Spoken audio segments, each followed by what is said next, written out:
Well, hopefully this is working. It looks like I have audio. So, I don't know if I have chat yet.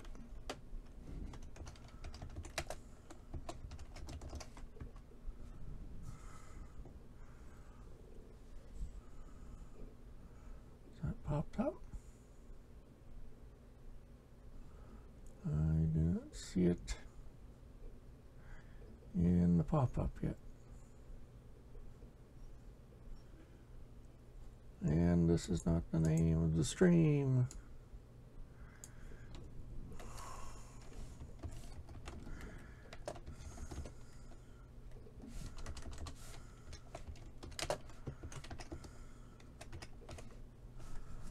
And that's the name of the stream. Hopefully that works. And good morning.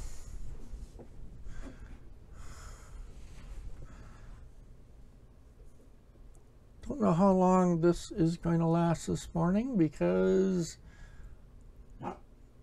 I've had a very ill dog all night. So I've been up all night cleaning up after a dog. And we can hear him in the background. You're fine, Max. Well, you're not really, but good morning. Yes, we know you're here, Max. You take it easy, it's okay. He's wondering who I'm talking to.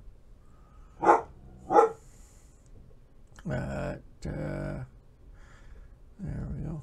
Now, none of these messages showed up here. So, let's fix that.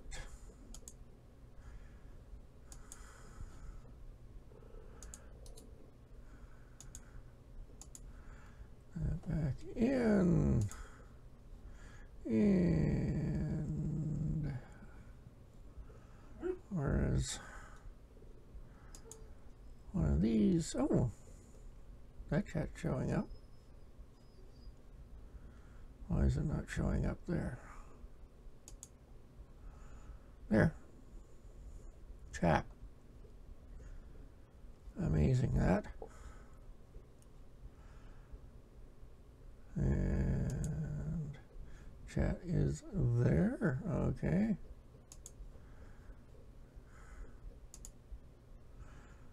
And no chat on that window. Why? Oh, it's always something.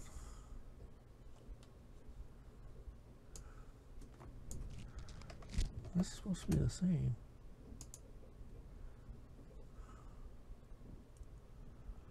Okay, that works.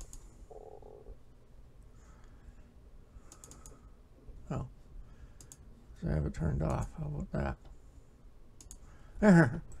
Technology, so much fun. Hopefully all that is working. Yes, poor Max, and I've scrubbed my fingers to the bone overnight, but I know what's caused the problem. He got a chew bone. He's had one of these for a long time, and you know, it's a good thing. It occupies him. So I got him another one, and it's a marrow bone. Gave it to him yesterday as we were working on the workshop, and oh, within 15-20 minutes it was gone. He ate the entire thing. It was a bone about yay long, and he's been throwing up chunks of bone all night. So the good news is no blood, so nothing's been punctured. It's just not a happy tummy, so he's never getting one of those again. But we have been working on the workshop. I have not transferred my pictures yet, so I will see about doing that a little bit later. As I said, I've been cleaning up the floor. But the carpenter is working out there right now. The sheeting is going up inside OSB. We've done all the insulating. The place is better insulated than this house is. The solar panel is up, but not wired in yet. With the sheeting should be done today. Then I get to start painting. And once the painting's done, then I start moving stuff in there and clearing out this space some. And I do have to clean out this space, as if you'll notice that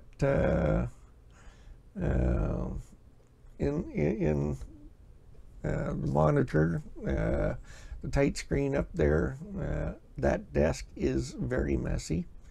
If I went to a wide shot, you'd see a lot more mess. I have to have that totally cleared off in a few weeks, as in a few weeks I have the I believe they call it themselves Pio Poly. Hopefully I pronounce that right. Pio Poly Moe, the resin-based printer, is on order with them. They don't post how far behind they are between orders and actual shipping for the printers, but I'll be assembling that here. And the reason for that is I've come to the conclusion that for the stuff I need for the trains, the FDM printers, you know, they're good for minor stuff and that, but if you need any detail work, the quality and resolution just isn't there yet. Moe, new printer out there. It's where are we here?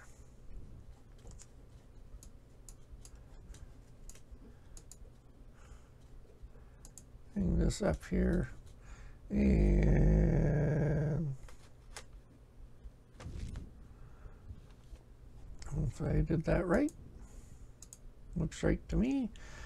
So with their printers, here it is, resin-based printer. There's the tray with the resin print head would be in there. Do they have any fancy examples? They don't have it here. I have seen some beautiful work printed with this unit, and it will give me the resolution. That nice thing is when I design a part, I'll be able to print it in N scale, HO, and O scale. I have both HO and O scale in the house, and the museum, we're building an N scale layout for it. So I'm going to be printing those, as well as whenever I print something, after I've done the test print, I'll be filling the print bed and building up an inventory of parts, which I hope to sell off as we're working away there. So I'm looking forward to doing this. Chris over at Practical Printing is putting on a great series.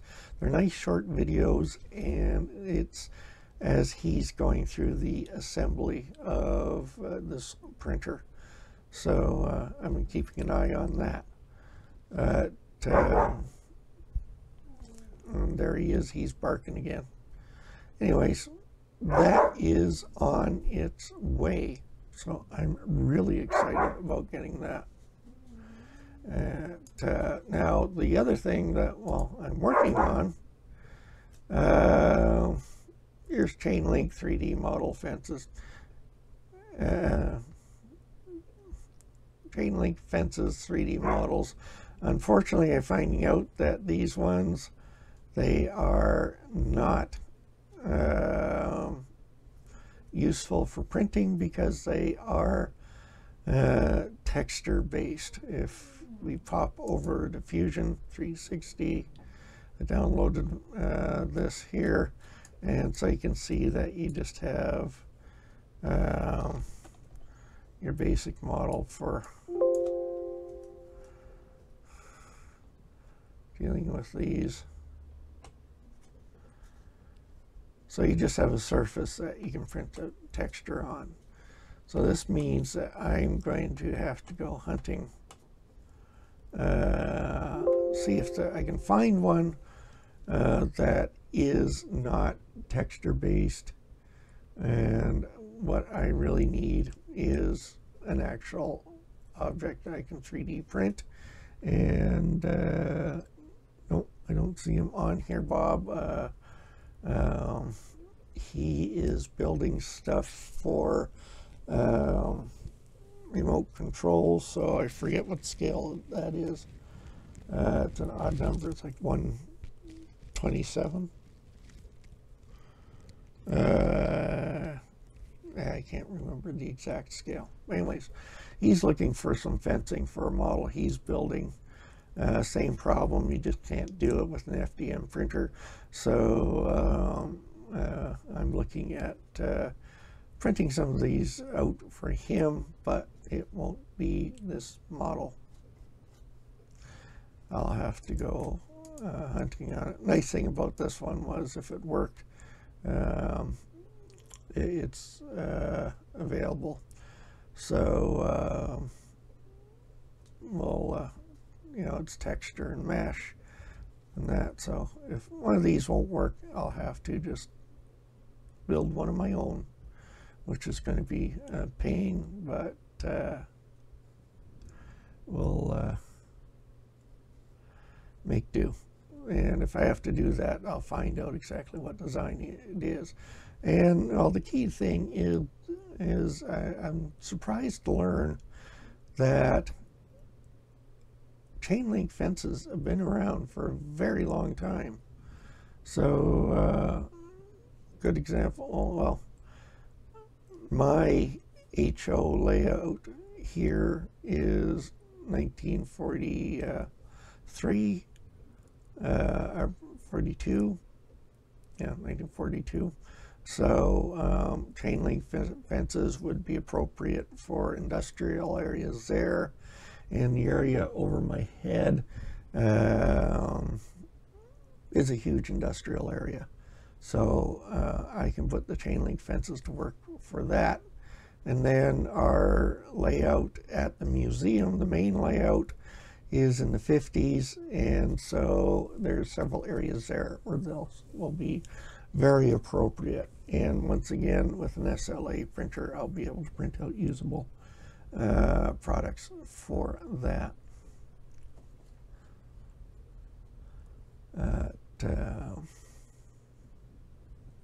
I'm listening.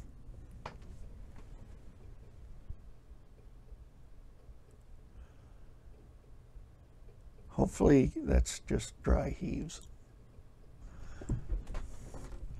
I may have to run off right away and deal with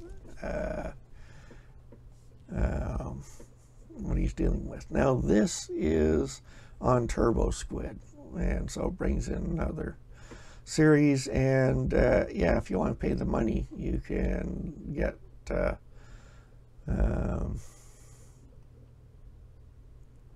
some good stuff here. But once again, it's a lot of it, yeah, as you've mentioned there, playing with the texture map, and that's just not what I'm looking for. And I'd rather not pay any money for it, but we'll have to see what Bob has for it. So that's those. Let's go back to there. That's been the main thing. Fusion's off to the side. With the new upgrades from Prusa, I'm still having problems on this printer with the extruder. And Prusa's update to the MK2S 2.5, or MK 2.5S, is that the proper name of it? There are a number of changes with the extruder assembly for that. So when that comes available, I'm going to add that and see if the changes there will help me with this. I'm not certain what's going on, but one of the new items is that new for them, trying to think the proper term, but the idler wheel for it, that'll make a difference. So there's several items in that. Some of it's just a nice update. The metal print surface, that's great. So when I do order it, I'll order an extra one of those, so you have two of them on hand for swapping things around, playing with it. If you're putting the order in, well, we have to see what's available and how much they cost. That's the joy of building a workshop, is you end up spending a little bit more than you expect to spend. So we'll have to watch the budget there. Now, I did get started doing stuff in ZBrush Core. I'm not going to fire it up right now. I'm having a hard time getting into the headspace of that one. Fusion 360, not a problem. I can visualize what I want to do, and if I don't know the tool, I'll be able to find it. It's in there somewhere. ZBrush Core is a different beast altogether, and I'm going to have to really put the effort into. You okay, Max?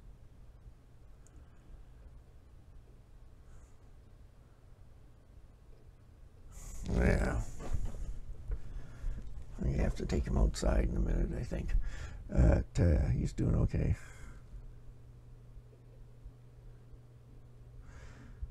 Okay, if you've ordered the MMU, they are catching up, from what I've heard. So hopefully you get yours soon. How big of a print farm? I guess they have the biggest one right now. What did they say, 300 printers? Is that it? I did see the number. We'll have to hunt that down, because massive print farms allowing them to catch up on a number of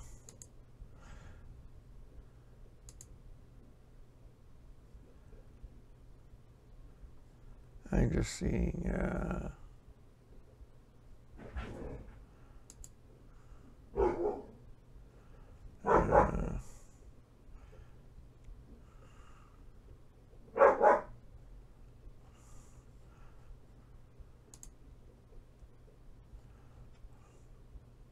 does he actually list it?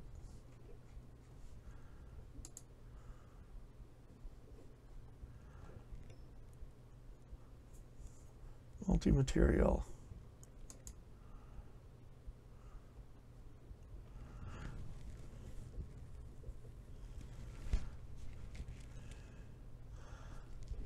Okay, new orders are expected to ship in November. So if you had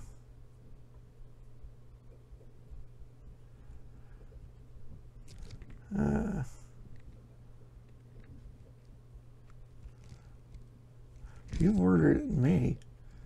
Have you contacted Prusa Research since you put the order in?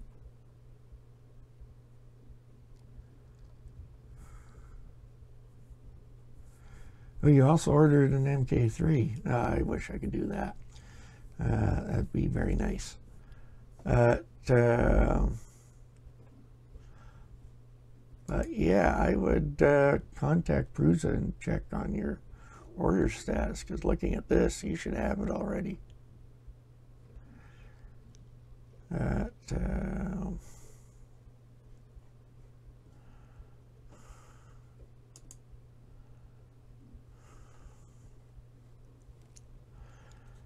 MK 2.5 kit, $199. The fan, the extruder head with the pinned at 2 with the thermistor, which will be interesting. And let's see, yes, the magnetic heat bed with powder coated PI spring steel sheet. I'm looking forward to that one. Filament sensor. The Bondtech extruder gears. That's the component. Oh, you didn't order yours in May. Okay. Yeah, I would be chatting with Prusa Research to find out why you don't have it yet, because you know, they have been catching up on their backlogs. I'm just trying to see if they have any comment about how big their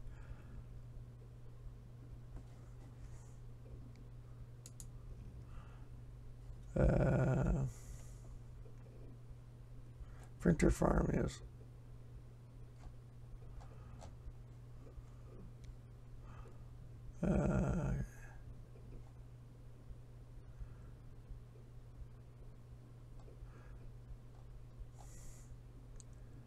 Yeah, I don't see it very quickly on here.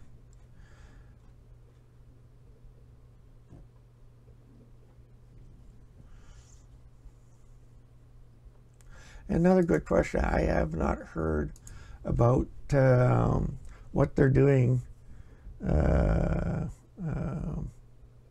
with the multi-material units for getting upgrades.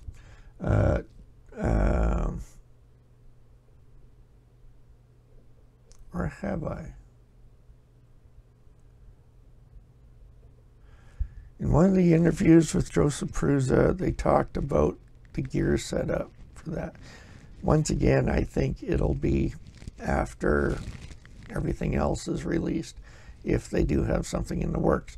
I've seen a number of interviews with Joseph Prusa, so I'm a little bit fuzzy on what he said when and how accurate or how much detail he got into. So I can't remember if it was it'd be nice to do it, or is, yes, it's in the works. So you may have to wait there. Yes, over 300 in the farm. That sounds fairly accurate, but huge farm. Imagine 300 of these units working away. The great thing is, with 300 of them working away, they get to find all the problems, I am certain.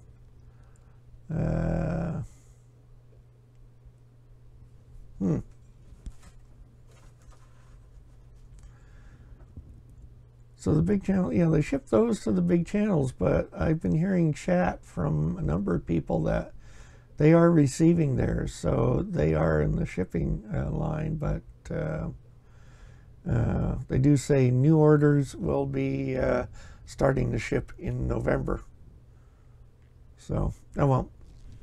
Anyways, key thing for me is I'm going to start focusing on SLA printing. It's a whole new skill set for getting your models ready, how you position them on the build plate. You have to be able to drain things. You can't have islands. So if I was to be printing this, if I had it this angle, it wouldn't work, because this becomes an island, this becomes an island. That would just be floating in the vat. Same with this.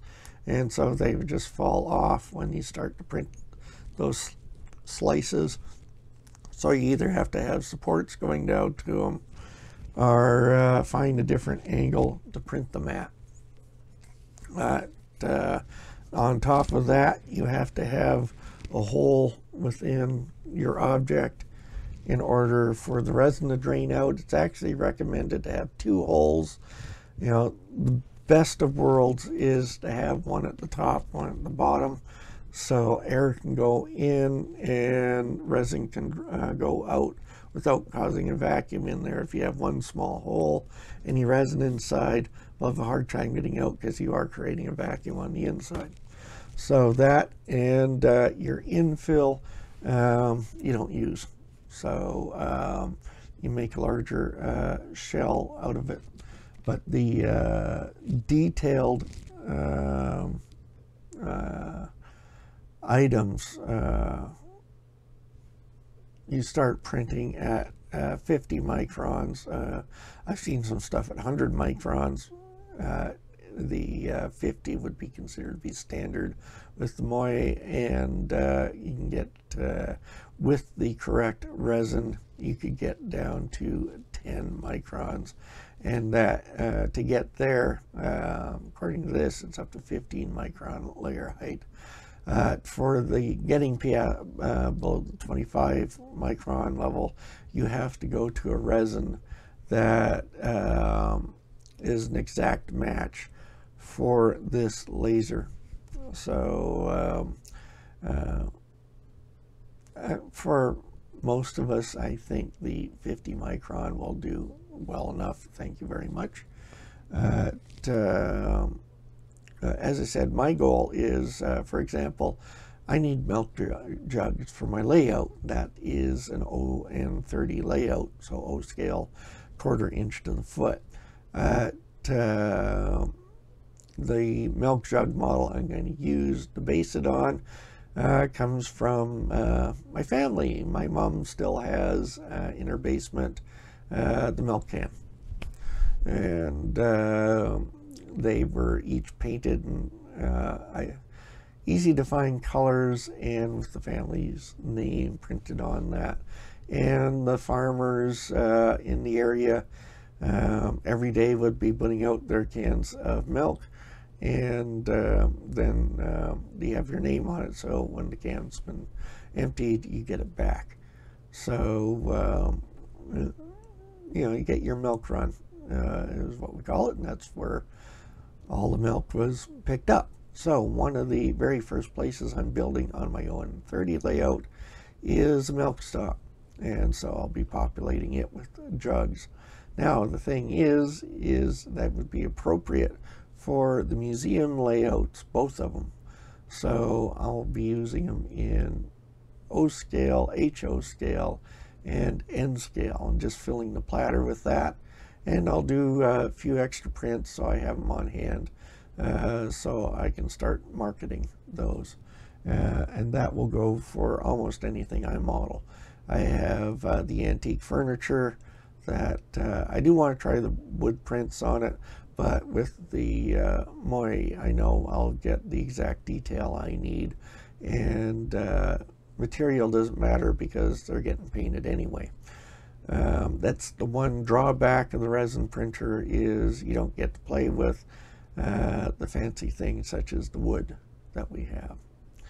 The other thing we're up and running against, the other thing we're running up to is Brenna's printer. She's been printing away on hers quite a bit, but now it started doing a layer shift. Every layer is just a fraction over, so gotta find out what's going on there.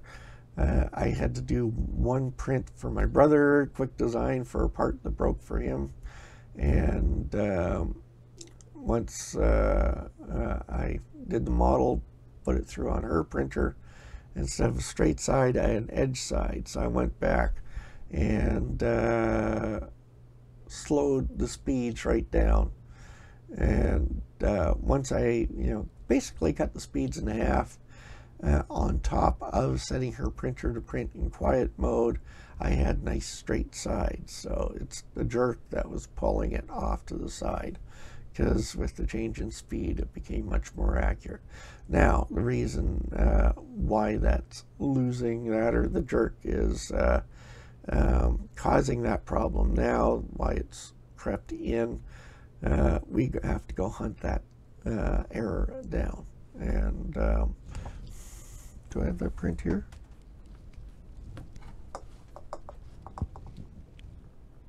I do not have that print here. I don't think that's it. Nope, that's not it.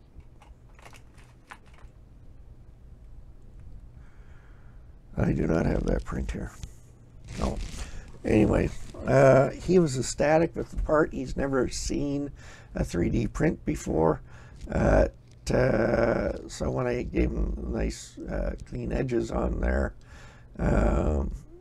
this is a product.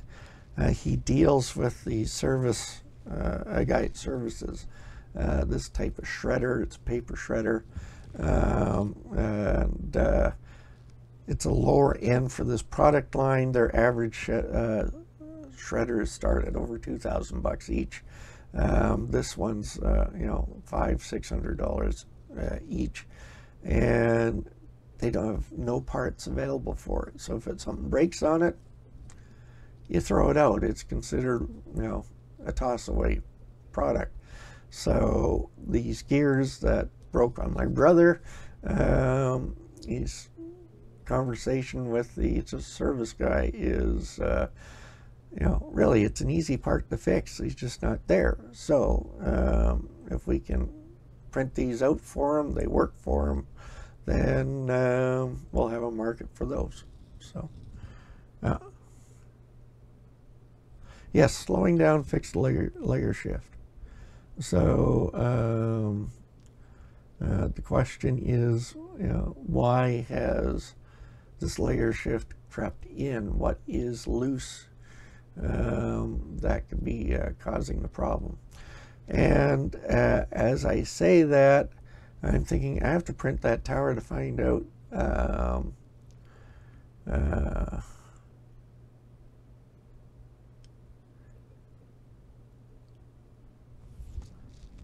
as it's going up. Yes, we should be able to determine, because you can have a layer shift on both the x-axis or the y-axis. So chances are, I would think it'd be on the x. I do not know if it's on the x-axis, and I'm just visualizing in my head. I need to print something over there. Brenda needs to print it to just confirm what direction it's shifting. And then we can go through. She gets to, it's her printer, double check everything. She did go through. She's been calibrating it, and they're going through all the steps. The extrusion calibration, she spent some time really nailing that for the filaments she's using. So she's getting very good at that. But now she has to still tackle this. So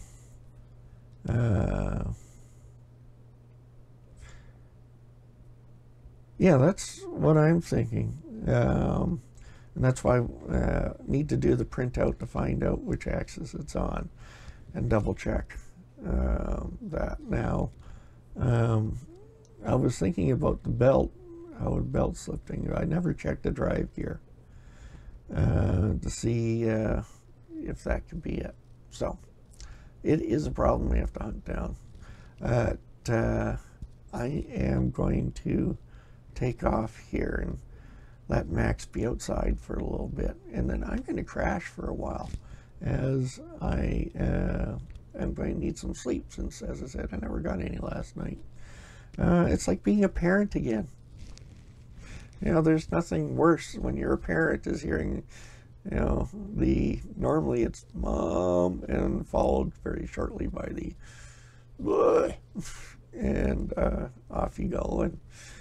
And worst case scenario, one gets the kid and the other one gets to clean up the bed, floor, what have you. So my dog, I get to clean up after the dog. At least I don't have to look after him. Anyways, that's the big thing that's coming in my life.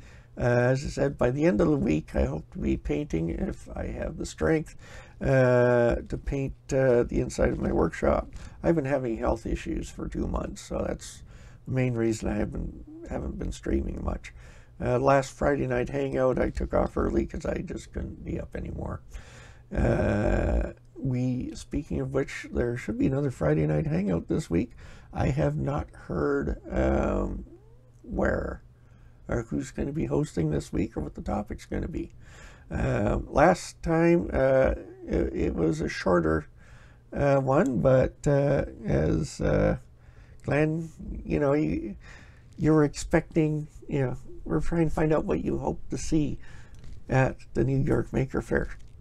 we need to get a report back from folks. You know, I've seen the videos coming out, but it's great to have that conversation. What did you see? What was so exciting? And especially for you and Xander, Glenn, what was your favorite stuff outside of 3D printing? That's what one of the things I'd like to know. But all depends who's hosting, what the topic's going to be. So with that, we will wrap up for today, and I will hopefully get back to producing videos, and as I mentioned, having to deal with the where is that camera? Yes, this disaster area here. I can't even move the camera very much. All of this has to go to its new home, but that's where the workshop will help a great deal. Look at all that stuff. It's a disaster area, but I'm just out of room here, so we will start cleaning up. Oh, and yes, I wasn't going to do an assembly of the Moyer, but I went, well, if I'm building the Moyer here, I can have a camera on, so I'll probably be running a stream for that. But it is a few weeks away, so we'll let you know. Have a good day, and okay, Glenn, hey, yes, put that into the Hangout, Glenn, and I'll find out if that's good for everybody. I'm happy with it. So I will see you all later. Time to take the dog out.